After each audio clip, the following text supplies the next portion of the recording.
The governor of New Mexico, Susana Martinez, with me now. And Governor, good morning to you. What do people need to know, first off, about how dangerous this could be? Good morning, Bill. It is very dangerous. We are not aware of all of the toxins that are in the river. The EPA has not been communicating and has not been forthcoming with the state of New Mexico as to the different types of toxins.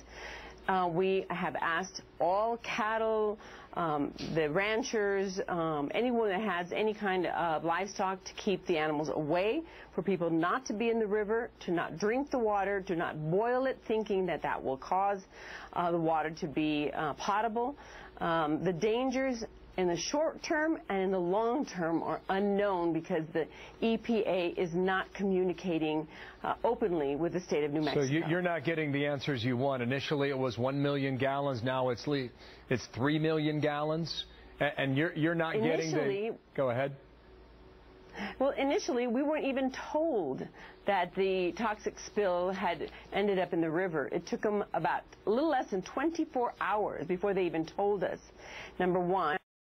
Two, and we're not told what toxins are in the river, and it actually didn't even come from the EPA. The Southern Ute Indians are the ones that actually informed us that this toxic spill had taken place into the river. Wow, heavy metals, lead, arsenic, that stays in the water, and eventually it settles, right? That's exactly right. It stays in the water, and you know, we've had a community that has pulled together, New Mexican state and local, as well as our Navajo Nation, and in helping to try to pour more water into the river to try to dilute it. But yes, it does settle, and when it snows, the snow will melt, and then it will melt into the river, and once again we will have probably a second round of these toxins floating into the river. Now, what is your understanding for why this happened, Governor?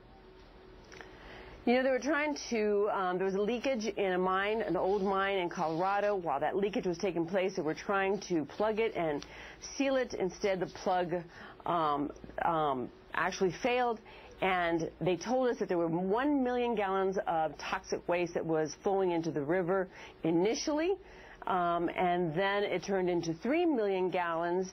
And it's simply the plug just failed, and EPA has admitted that they are responsible for this, and I'm hoping that they will hold themselves to the same standard that they would hold any other industry or business. Now, on that point, is there a criminal investigation that will come from your state and your Attorney General? There will be. I'm not taking anything off of the table.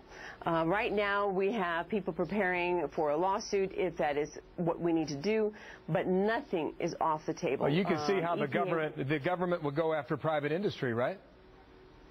Absolutely, and that's where they should be held to the identical standards. We cannot have different standards for industry and for the federal government, and we are going to hold them accountable. The long-term damage and the short-term damage is unpredictable, but we know that it's devastating. Yeah, I've seen your state of emergencies issued at county after county after county, and unfortunately more to come. Yes, Governor, thank you for your time. Susana Martinez there in New Mexico.